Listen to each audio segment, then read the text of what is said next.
Bonjour à vous et bienvenue sur le plateau de La Voix est libre, dont l'invité est aujourd'hui Christian Poncelet, président sortant du Sénat, président UMP du Conseil général des Vosges, sénateur. Bonjour Christian Poncelet.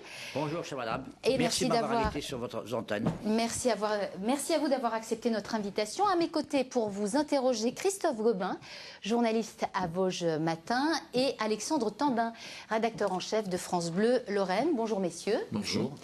Alors, dans cette émission, nous reviendrons, Christian Poncelet, sur votre succession au Sénat, l'économie dans les Vosges, un département touché également par la crise. Nous en profiterons pour revenir sur les déclarations de Nicolas Sarkozy. On va revenir sur le chantier de Damblin qui vous tient particulièrement à cœur, un terrain que vous avez acheté à l'armée et sur lequel vous avez en projet de créer une plateforme logistique avec à la clé 1500 emplois. On voit où c'en est avec ce reportage de Jean-Pierre Petitcola et Éric Bertrand. Le démarrage de l'activité logistique du site de Damblin était prévu pour septembre 2007. Ce panneau le confirme. Début 2009, toujours rien sur l'ancienne base militaire. Ces images l'attestent. À l'horizon, point de pelleteuse, encore moins de bâtiments promis donc depuis de longues dates. La faute à des lenteurs administratives sous-estimées par le président du Conseil général des Vosges. Le site de Damblin est à cheval sur les départements des Vosges et de la Haute-Marne. Le Conseil général du 8-8 a acquis pour 1,2 million d'euros cette ancienne base de l'OTAN en 2004. Très rapidement, 242 hectares sont cédés au groupe Deret Prologis, un transporteur du Loiret spécialisé dans la logistique. Ce projet, dans le sud-ouest vosgien, est ambitieux, voire pharaonique. 15 bâtiments doivent être réalisés, 600 000 mètres carrés de bâtis couverts et devant employer à terme 1500 personnes. Les permis de construire des 2 premiers bâtiments sont déposés et en cours d'instruction pour l'heure. Ils ne devraient pas sortir de terre avant 2010. Qui dit transporteur, qui dit logistique, dit aussi camion. 1500 camions devraient quotidiennement alimenter cette plateforme. Une sortie d'autoroute a déjà été créée, des ronds-points réalisés, reste à relier ces points. Une route de 6 km et 4 ouvrages d'art ne sont toujours pas en chantier.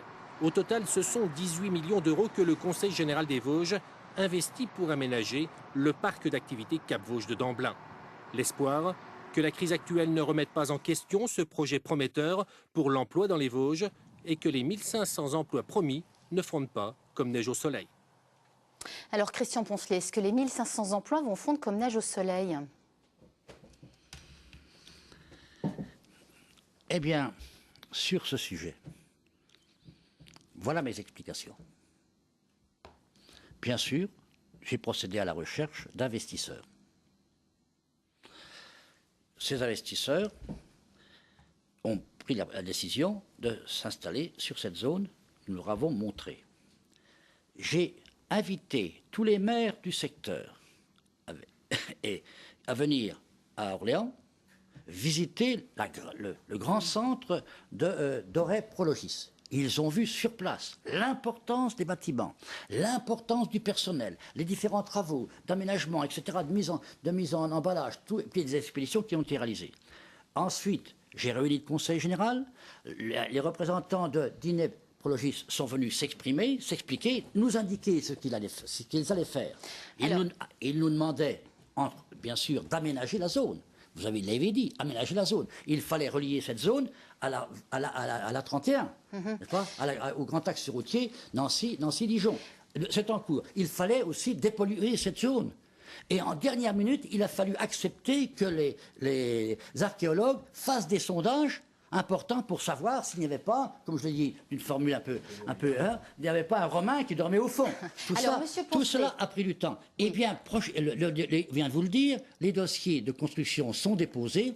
J'ai invité des répologistes à venir présenter, bien sûr, leur engagement, leur plan prochainement devant le Conseil général. Ils ont toujours tenu au courant. Les intéressés ont été visités. Alors, en conclusion, si je vous suis, d'après cette information, ne faites rien. Vous ne dérangez personne et par conséquent, vous serez bénis. Alors, on reviendra si vous le voulez bien sur ce sujet tout à l'heure.